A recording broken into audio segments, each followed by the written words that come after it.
Happy Friday to you. Wiley here, checking in live from the hotel. I didn't do my real background because the light back there is just a big blur. So we're gonna broadcast from the bridge to give you my thoughts. Um, how I'm doing, how I'm feeling in my week thus far. So I made it to Philadelphia this week. Um, and I'm here to attend the Association of the Internet Research conference in Philadelphia. If you've ever wondered what the Association of the Internet Research conference is about, imagine, consider, think about people who study internet from platforms, Facebook, Instagram, YouTube, TikTok, um, people that study technologies, uh, as well as studying, digital activism, digital memory, how people use internet in so many different capacities. Because there are people here that are talking about TikTok and YouTube videos as it relates to digital activism, digital memory of like Breonna Taylor, or sound and sound analysis is where people use videos to talk about an issue, a concern, or something of interest.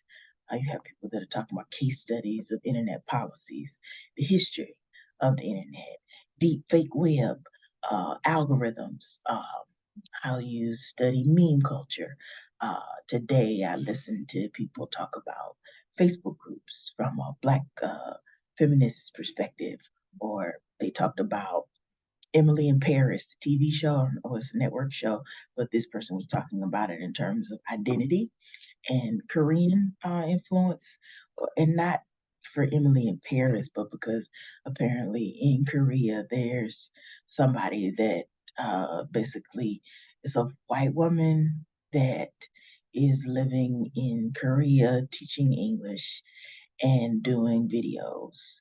And so this scholar's work is talking about Emily in Korea, what how that connects to the identity of whiteness or the challenges and issues of that, as well as how it can come across as people trying to commodify Korean culture as their own, even though they're a visitor in the space or living there temporarily while saying, hey, I identify as white and a woman.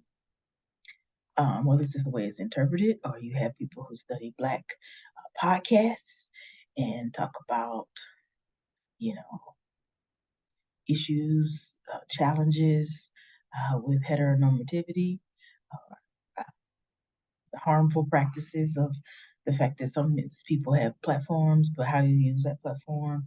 And think about this in terms of R. Kelly, or the way that some Black people talk about R. Kelly and the issues against Black women, or how you have a predator in your sight.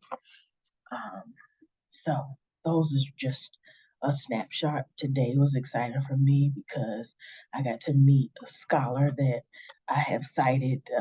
He's like, actually his book is, one of his chapters is cited for my upcoming field exam, and I've studied him in two different classes, and that's Dr. Andre Brock. So it's always great when you meet the people that you have been reading or citing, and you get to put a face with the name and actually have conversations with them. So today we were talking about 10 years of critical techno-cultural discourse analysis. Another way to say it is CTDA. So when you think about like, what's that, Chris? That's when you use critical inquiry to talk about the structure of the internet, the content of the internet, how people talk, use phrases, use words, use language. And that's just the general analysis of it. I appreciated that people in the room talked about Brock's initial article on it that like explains it and talks about how it was really hard to get through because his mind is amazing. Um, he's a great scholar in terms of philosophical thought, yet it is also true that if that's not how you come into the work, and that's not the lens and experience that you come in with, it can be really hard to get through. In layman's terms, when we read it, I read it several times. I felt like I needed a thesaurus and a dictionary to get through it, and I still did not understand it. And I stayed away from it, from that, because I was like, I don't know if anybody asks me, what that is, and I'm trying to use it, I'm gonna fumble. Um, but today, seeing how other people have used it and what it means, has helped me think I might try that out again, specifically for a study that I'm looking at that looks at race and how people discuss race in online communities. I'm like, this might work now that I have a little better understanding of what was meant. I also listened to critical race and internet talks. So, there was somebody that was talking about uh, DNA studies from the Caribbean, perspective on that. Um, Caribbean epistemologies, which basically means Caribbean ways of knowing and being. So it's been an interesting day, an interesting day of talks. And like I said, you're sitting in a room with people that you read about and you get to meet them and see them in real time, which I always and will never find boring. Um, this definitely seems like a conference that, for anybody doing any type of internet study and work, you know, it, it's an interesting community to become a part of. I've not had the experience of submitting anything here because I was so busy trying to get here and to come to the conference. I totally missed like the calls for when it possibly could have gotten, I could have submitted a work. They don't necessarily do posters here. Um, they mostly do, short talks, or you get 12 to 15 minutes to talk about your work.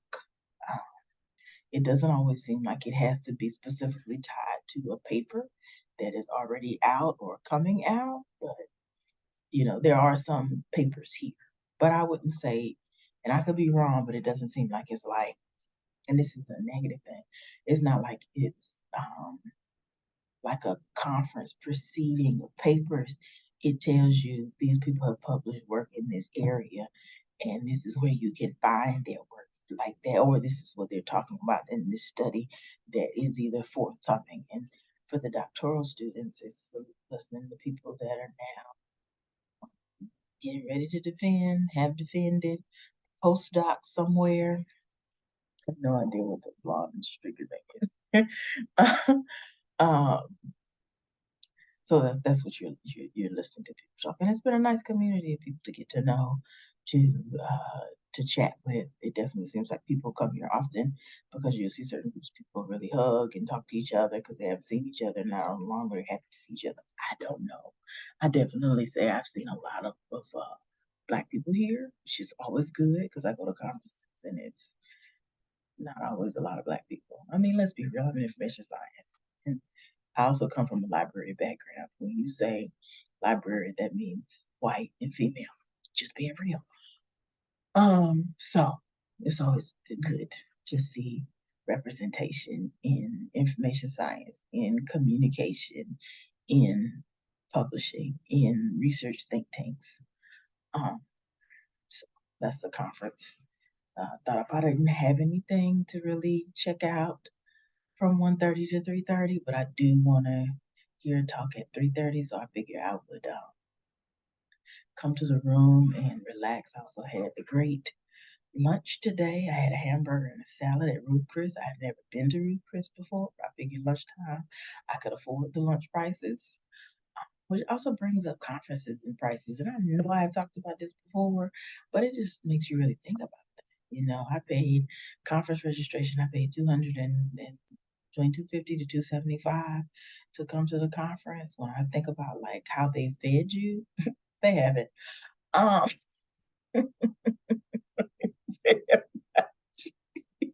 like this morning, they had their coffee break. They had mini muffins and fruit and pastry and coffee. The day before, they just had apples, oranges, and I can't remember what the other fruit was. They had three fruits, and then coffee and tea and various creamers. Lunch is on your own. Um, Dinner, no. Um, they've had receptions where the receptions they have hors d'oeuvres.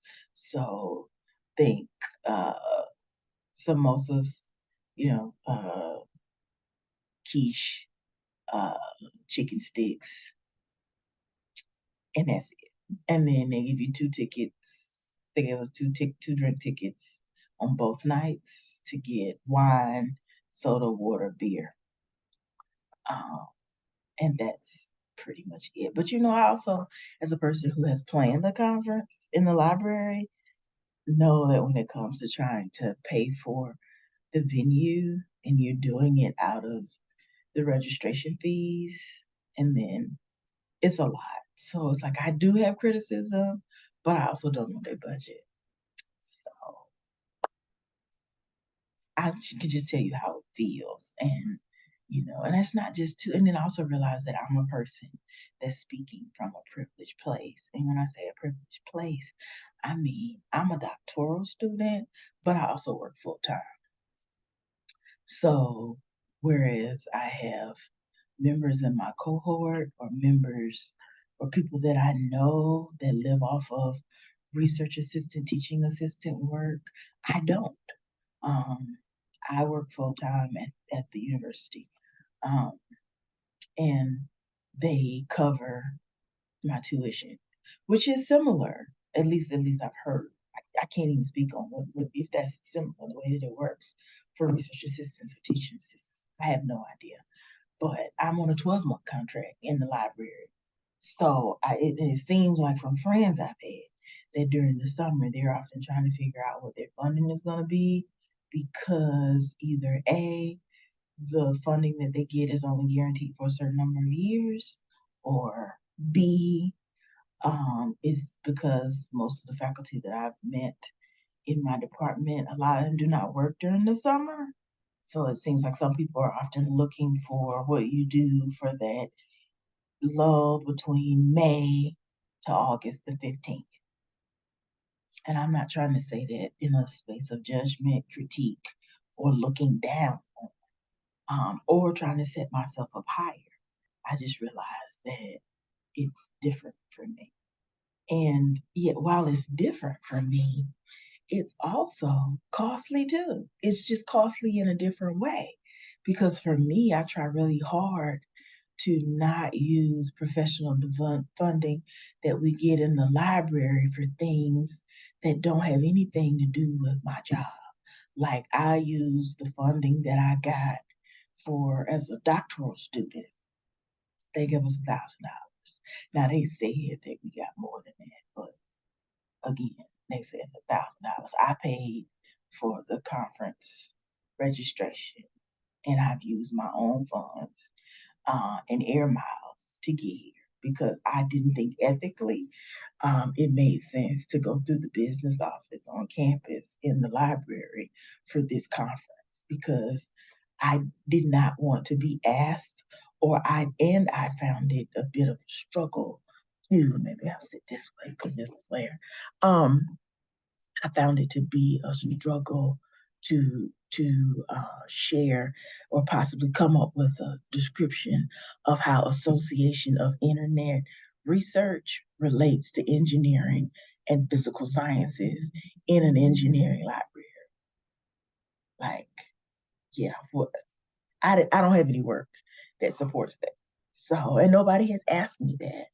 They've not asked me to do that, but I just felt like me being me is better to just use the funding that I get through the uh, through my doctoral program than try to go and explain because which is different in the sense of my last trip to Milwaukee because it was the Association of Library Information Science Educators, which means they're both people who are information science graduate students, masters, PhD, undergrads, as well as librarians, as well as information science and or communication faculty, because in some schools, communication and information science are within the same department, and in some other schools, they're completely separate. So that was not a difficult sale because it's library science educators, and I am a librarian. This was not. So there's that.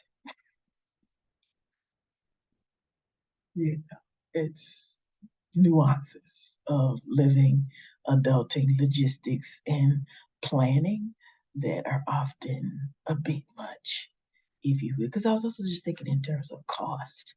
Um, I'm grateful that I make a livable wage and can take care of myself. Yet it's also expensive to come to these conferences when they're not giving you food because you don't eat for the low anymore. It's the average dinner price is $13, $15. If you order something, you still got to pay the concession and the delivery fee and the tip. And it's not like this hotel was one of those hotels where you can go to the grocery store and cook your own meal. It's not that way. And then it's like I was looking at hotels to stay at, and I was like, yeah, I might have saved money staying at a different hotel, but then you still have to factor in cost to get to this hotel, and where you gonna, sit around during the downtime in between sessions, or if they have a session that you're not interested in, are you gonna go back to your other hotel? You know what I'm saying? So, and then the cost of this hotel was it was 1424, $1,424. Yeah. Now they say $150 they'll give me back because it's that incidental fee. Mine will be a little less than $150 because I did, get some drinks and some snacks. So probably 130, 125 at the lowest. And I flew here with my miles, and I paid I paid out of my pocket to go back. I paid my own flight to go back because I didn't have enough miles to do the round trip either to Chicago or Champaign. And then I also had to pay for the charter bus that goes from Chicago to Champaign, and the Uber or taxi to get from my house. So see what I'm saying? These are charges, and I think there's this belief that everybody got it. And do I have it or did I have it? Yeah, I'm not, here and I'm gonna be worried about paying my bills or eating when I go back.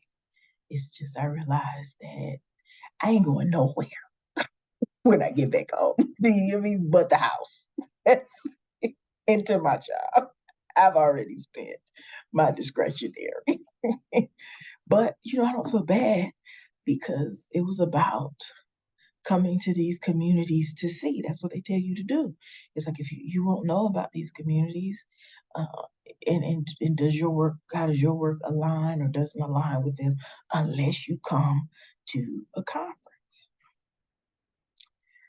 you know? So it's an experience. We out here learning in these streets. I did get a chance to see, so I want to say probably 2008. You do the math to figure out how long ago that was. I joined the LGBT Greek fraternity. I don't, I'm not affiliated with it anymore. No negative reason. I'm just not, I'm also not stood. Just, it's not. That was during my years of masculine center, lesbian phases. I won't say phase, but I just said it. But I mean, masculine center, lesbian identity. That's a better way of saying it because I spent 20 plus years identifying as that before discovering that that doesn't fit for me, and transness is a better determination for me. So I do have a line sister,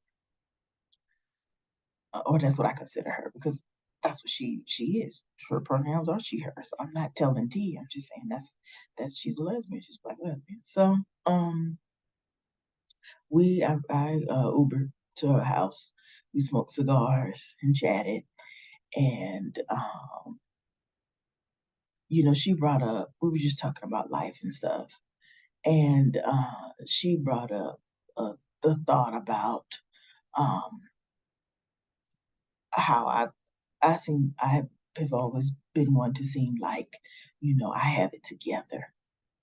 And I just thought that was interesting in terms of thinking about how other people see you versus how you see yourself. Because I can say that when it comes to my career, I have felt like I understand my career, how I got here. It took a long time, to get here because I worked all the jobs. I worked all of the jobs, everything, customer service, fast food, retail, business, temp work, teaching in the school system, teaching in technical community college, teaching in Department of Corrections before becoming an IT work, before becoming a librarian, and before uh, uh, doing the doctoral program. So when you look at my like work history, you have a wide array of things to look at, work experiences, and then add 6 years of teaching and 14 years of librarianship. So I have seen all the peoples. And I'm not saying I know everything. I'm just saying I've seen people in various, contexts. And it's not just how I've seen, been scarcity, I've been barely making it. I've been just enough to get by. We got a little extra to get us a cheeseburger if we want it. You know what I'm saying? So it's always interesting to see how people see you because it's like, librarianship was something that I've discovered that I was good at a time in my life when I wanted to say that I like more about my job, except the fact that the check comes on time. And that was what librarianship has represented to me, is it gave me a vehicle, it gave me opportunity to explore, to work, to make a livable wage, to take care of myself, to do research. And once I started doing research and I figured out how I liked it, I wanted to get better at it. And I thought that the best way to do that would be to continue my education in information science.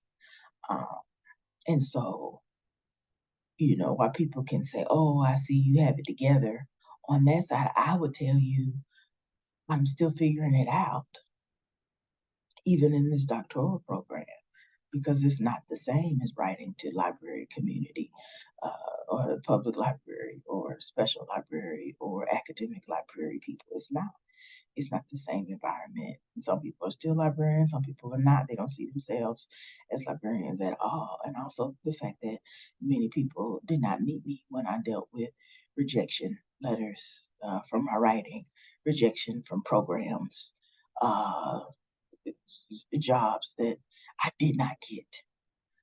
People have not seen my personal struggles with depression, anxiety, suicidal thought, the therapists that I have seen, the different therapy groups that have been in over time. So when I look at my life, you got to look at all of it, not just the parts where you met me in. And I don't mean that in a negative way. So it's like, it's interesting. I keep saying interesting because there have been times when I thought that on the outside, yeah, I'm so grateful that I have a job and I can take care of myself. But I've also felt like I've been falling apart because my relationships have not been as solid and strong as my career has been. And I also have had to sit in the ownership of the fact that I am responsible for some of those failings because I did not give the same level of attention, the same level of tenacity, the same level of perseverance, the same level of focus to personal relationships as I did to a career. And I'm still trying to figure out the whys of that. The short answer would be because I spent a lot of time, not making any money or struggling. And I was just like, yo, I just want to be able to take care of myself because I didn't see that there was anybody else that was going to do it. I wasn't looking for them to take care of me, but I was like, look, I want to be able to take care of myself. And work never tells you you don't spend enough time with me, or I don't never see you. Work never says that to you. And it also wasn't just getting the bag, because I know that's a popular colloquialism. For me, it was just being able to take care of myself. And for me, education, continuing it, was what allowed me to to to be in many spaces. And I'm still figuring out what that means for the next space and place that you go in your life. Um, I made tenure in the library, and that's exciting. It's an honorable thing. Yet I often tell graduate students I also did not know what it cost and what it took away from my life in making it. So it's a real dialectical tension, if you will, when we get right down to it. Because I don't have a strong personal relationship in my marriage. I do not. But I may.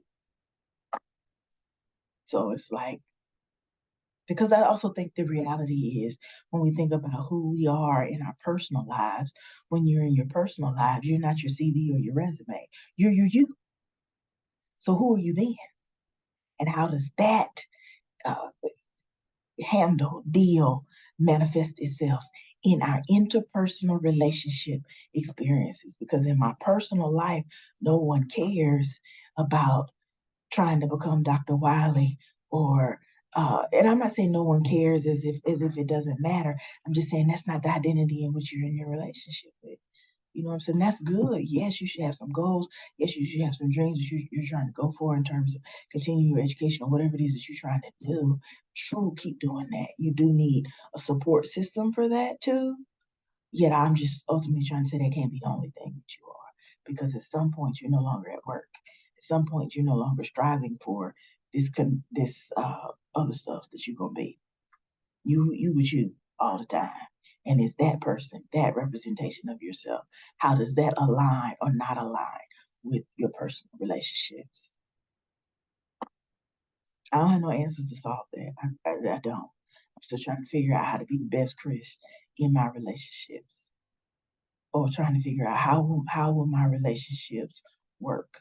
And I think that's why when I made this video, I don't think I've shared that one everywhere, but I think it's on YouTube, when I talked about coming out story, and I was talking about the years I spent compartmentalizing my life, having to realize that caused problems in my personal life, that I bear the scars, the wounds, and the celebrations of all those decisions. That sometimes when you see me, I have been and am and represent both the victim, the villain, and the victor, depending on where you show up in life, in the story of my life.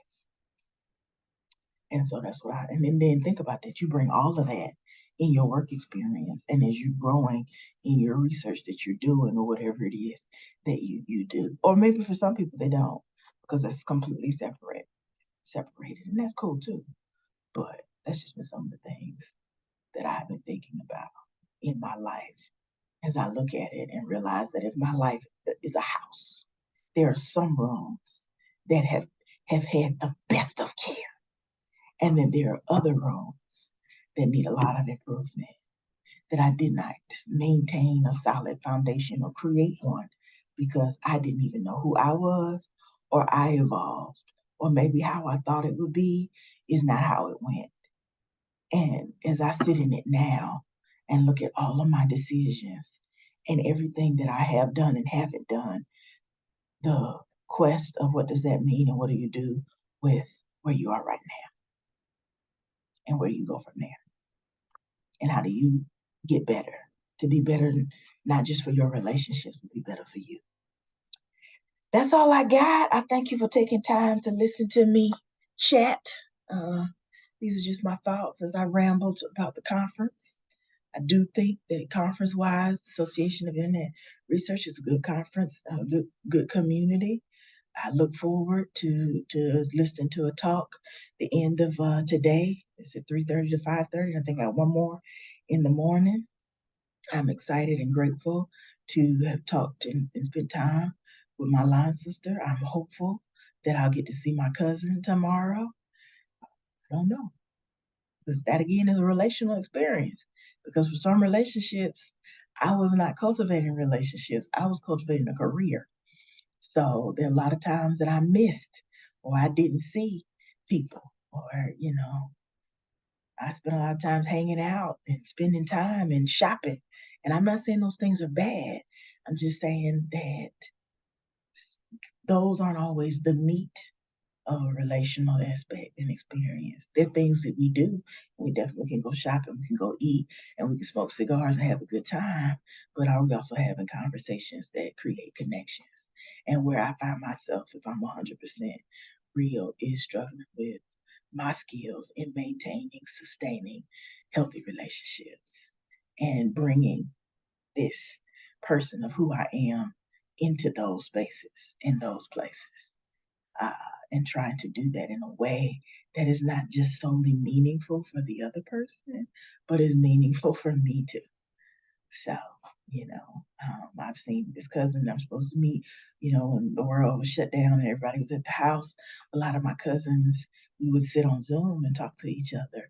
But gradually, as the world opened back up, people went back to their everyday life. We don't talk as often as we used to. And so I did let her know that I was going to be in Philadelphia, um, and I'm hopeful that I'll get to see her face to face. But if not, I have gotten a chance to talk to her on the phone, and that's where we at.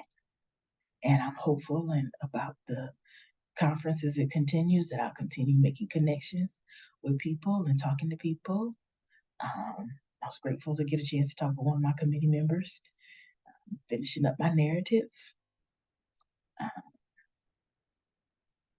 and that's all I got. I'm gonna go. I felt like that preacher that would said, I ain't gonna hold you long. And then I had 5 more points. I'm gone now.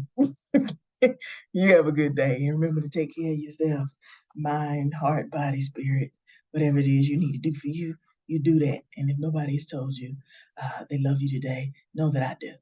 And I really do care about your well being. And I hope that you're well. And if there's anything I can do to help hold space for you, Wiley Report at gmail.com, let me know. Peace. Y'all have a good day.